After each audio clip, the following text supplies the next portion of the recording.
Hello, is this John Murphy? Hi. Yes, it is. Hi, John. This is Ed Heisenberg from the Wild Dunes Spa and Resort, calling about your application for our lifeguard position. Do you have a few minutes to talk? Yes, absolutely. Great. Could you give me your address? Sure. My address is 45 Elsinore Court. I'm sorry, was that Eleanor? Could you spell that for me? Sure. It's Elsinore. E-L-S-I-N-O-R-E. Okay, thanks. And is this the number we should reach you at in the future? 099885767? No, that's my home phone. But let me give you my mobile number instead. 077 896 245. Call me on that one. Okay, I'll make a note of that. Could you tell me your availability? Sure. I'm usually available during afternoons or weekends. I'd prefer not to be scheduled on weeknights because I work part-time as a waiter. That shouldn't be a problem, since we don't stay open very late anyway. And do you have any other employment experience? Yes, I've worked at a few other places.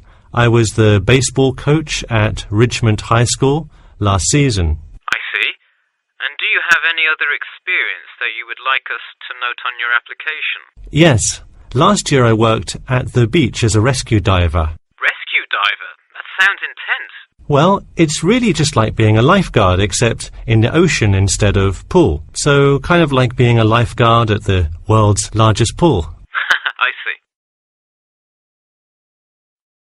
So could you tell me about the relevant skills you have? I'm guessing a lot given your experience. I'm CPR certified and have 2 years of diving experience. Great. It sounds like you are well qualified for this position. When does your CPR certification expire? I think in November, but let me quickly check my CPR card. Actually, it expires in October. Okay, so regardless, you have it through the end of the summer. When is your ideal time to work? Since I work in the restaurant on weeknights, I like weekends best, specifically Saturday mornings. I see. We do already have a lot of staff available on Saturdays, but I do need an early morning shift lifeguard. How early could you work Saturday morning? I can get there by 6 o'clock if need be. You'll be happy to know we open a little later than that, but I'll put you down for Saturday mornings here. Oh, awesome. I can't wait to get started. How about you come in next Saturday, the 12th? That sounds good. Great. We can figure out other shifts for you to work when you come in then. One last thing, just out of curiosity, where did you hear about us? I heard your ad on the radio while I was driving this morning. You know, I think you're the first person who has responded to our radio ads. It's almost always people who have seen us in the newspaper. Yeah, I don't have time to read through the newspaper every morning. I have plenty of time in the car to listen to radio ads. That makes sense. Well, thanks for your time, and we'll look forward to seeing you on the 12th.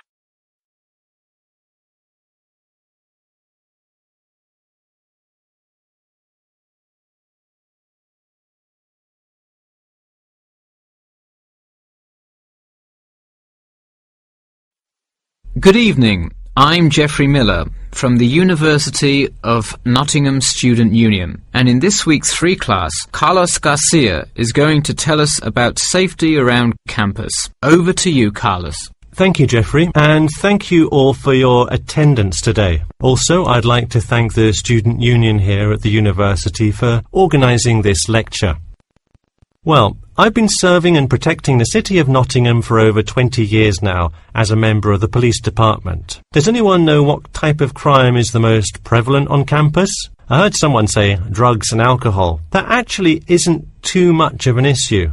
Violence? Nope. Actually, the biggest thing we worry about here is theft. The nature of crime on Nottingham's campus is quite different from that of the surrounding areas. Crime rates across the East Midlands are very difficult to control. We'd like to see the rate stay the same for this calendar year, but it has been increasing steadily over the past 3 years. On campus, however, I'm happy to say that the overall crime rate has fallen this year. You wouldn't think so if you've seen the extremely exaggerated stories in the media. The media has done nothing but cause more concern about crime in our area. Even the crime shows you see today are a little bit far-fetched, but at least viewers know they're not real events. We'd really like to see more factual news articles out there so the public can have a rational sense of the safety level of our society. Okay, let's move on to what to do when you see a crime. Do not get involved if at all possible, and do not draw too much attention to yourself by running away in a conspicuous manner. Though most likely, and hopefully, you will not have to experience this situation, if you are being mugged, please do not try to resist. Instead, be compliant and seek help after the incident. Like I said, though, it is highly unlikely that you will find yourself amidst a crime, but it is important to be prepared should it ever happen. We find that educating students and staff on the correct precautions to take is the best way to increase your safety. Just remember to be smart when you're out late at night and avoid any area or person that looks suspicious. I know it sounds obvious, but I cannot stress this enough. It's also not a bad idea to have your mobile phone with you at all times, but be careful. If you're chatting on your smartphone on your way home, you're a prime target for thieves. I'd like to see a show of hands. How many people have left work or the library after 10 p.m. to go home before? A lot of you, right? If you do have to go home late at night, please don't walk home alone. More often than not, there's someone there that will be walking the same direction as you at some point. Walk home with a friend or co-worker. Even if you must use your phone to call someone that's nearby to walk with you, it's always safer to walk home with someone. So when you're walking home, you may feel more comfortable with some sort of self-defense, such as pepper spray. Now, it's your call whether you want to carry something like this or not. However, I absolutely advise against carrying a knife or any other offensive weapon. All too often, they can be used against you if you're disarmed, putting yourself in more danger. For all those interested, the Recreation Centre offers a free self-defense class to all students every Thursday evening. While obviously an introductory self-defense class may not equip you to fight off villains like a regular superhero, it does come in handy sometimes. After taking a self-defense class, you'll surely be more aware of possible dangers and how to deal with them. So hopefully now you have a more complete understanding of the nature of crimes committed on your campus and how to avoid being a victim. I know most students at the University of Nottingham are not the criminal types, but remember that there is no barrier like a wall or something keeping non-students out. There's no army force securing the borders, and I doubt anyone wants it that way. The campus is generally a safe place, but it's not immune to small crimes once in a while. Alright, that's all I have to say for today. Stay safe.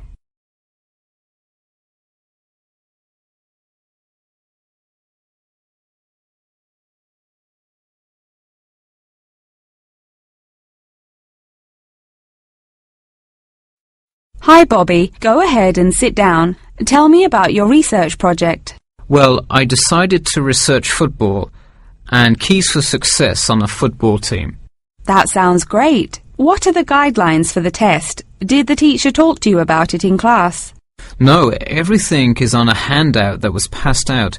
It says that the first draft is due at the end of next week and the second and third are due later on in the month. I don't understand why we have to keep revising and fixing it. Is this assignment really that important? Well, this project is a major requirement for passing 11th grade English and will go on your permanent record. Oh, really? Does that mean it will affect what English level I am placed in next year? Well, not exactly. You need a good grade to move on, but it is your overall grade and teacher recommendation that determines what level of English you are placed in next year. Anyway, tell me about your topic choice. Do you play football?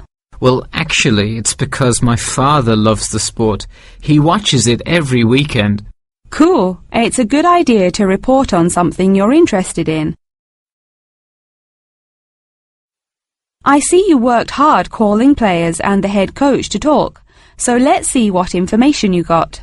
Well, you have to listen carefully to the first call on the recording. It's really hard to hear because the background noise is louder than the person's voice. Yes, it is a bit tough to discern. I'm afraid the player's answer is too short as well. You will have to interview him again and try to get him to give a better answer. Okay, I thought that might happen. I will call him again tomorrow. Moving on, let's look back at this question. You asked, "Tell me about a time when you learned a major life lesson through playing football and explain how that has shaped the person and player you have become now, and how you hope to pass on that lesson." It is a great idea for a question, but in an oral interview it is far too complex. I would advise you to break it up into multiple parts to get a better response. I guess you're right. I wouldn't want to have to provide an answer to a question like that. I will simplify it. I found that when I asked players this question, it took too much time because they were struggling to answer the question completely. In fact, this is the question Joe Billings was answering when the tape ran out. He did tend to ramble on all the questions, didn't he? He sure did. I would recommend that when you go back and interview players again, that you use a more sophisticated recording device. This recording is spotty, which indicates that the equipment wasn't working consistently. Okay, I guess it probably wasn't the best idea to use the sound recorder on my phone. Hey, could you give me some feedback on the content of the report itself? Sure. Let's start by focusing on your topic. While I like that you chose to cover football, it seems inexplicit. The keys for success of a player and team is quite an interesting topic, but what is your thesis? That is to say, what conclusions can you draw from your research? I would suggest coming up with a strong thesis statement and then shaping your report based on that. Is it really too vague? I put a whole lot of facts into it. I list the top 10 goal scorers in football history and later on provide statistics for a few of the most famous coaches and their records as coaches. I think that's great that you included these facts, but I think you focus too much on the facts and not enough on connecting these facts to make your point. Ah, I see. Okay. So it looks like I have quite a bit of work to do before the deadline.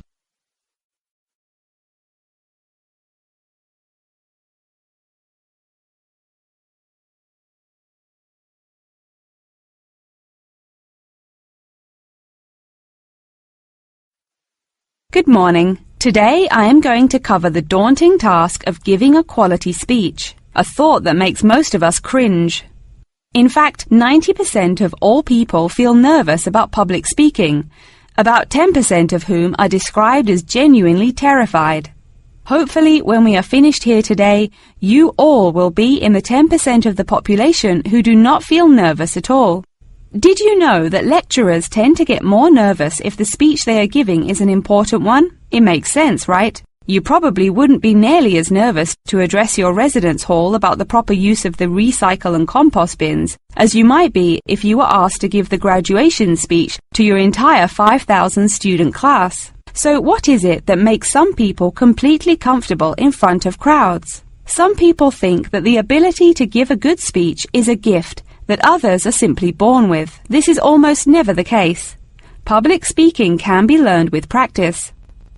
The first most important thing you can do to improve your confidence in delivering a speech is to prepare a quality speech. Honestly, while the content of your speech is relatively important, the audience will really only remember the last sentence you say. It is a good idea to structure the rest of your speech to lead up to this last point to really drive your message home. This is a good way to ensure that your speech is well organized.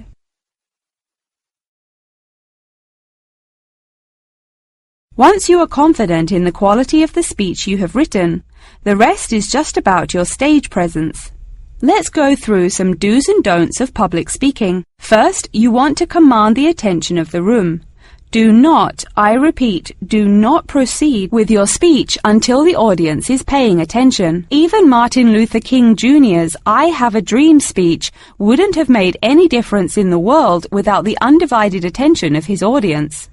To continue with the I Have a Dream example, one of the reasons that MLK was such an effective orator was his ability to speak with passion and engage with his audience. That sort of charisma does not come from reading straight from paper.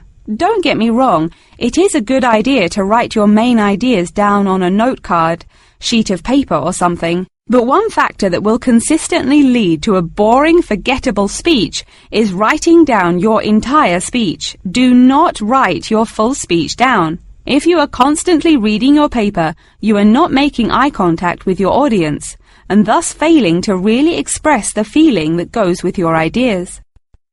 I advise you write 1 or 2 ideas, so if you suddenly draw a blank, you have something to jog your memory. If you've written a good speech that you believe in, those ideas should be sufficient to keep you on track. Once you have those ideas written down, give your speech a few practice runs in front of the mirror, into your sound recorder on your phone, or with a friend before it comes time to address a crowd. That way, you can hear how the ideas come across, make sure there are no abrupt transitions, and find out whether you are talking too fast or too slow. Timing is important. Make sure you time yourself beforehand to see how long your speech is. That is pretty much it. With practice, you'll be able to deliver an expert speech that engages and even maybe inspires your audience. Just remember, speak with emotion. No one wants to listen to someone reading from a script. As I come to a close in my speech, I'll point out that I have employed all of these tips that I have covered. I practiced my speech ahead of time and timed it, and I can even show you my one small index card with just 3 simple bullets on it. It's as easy as that.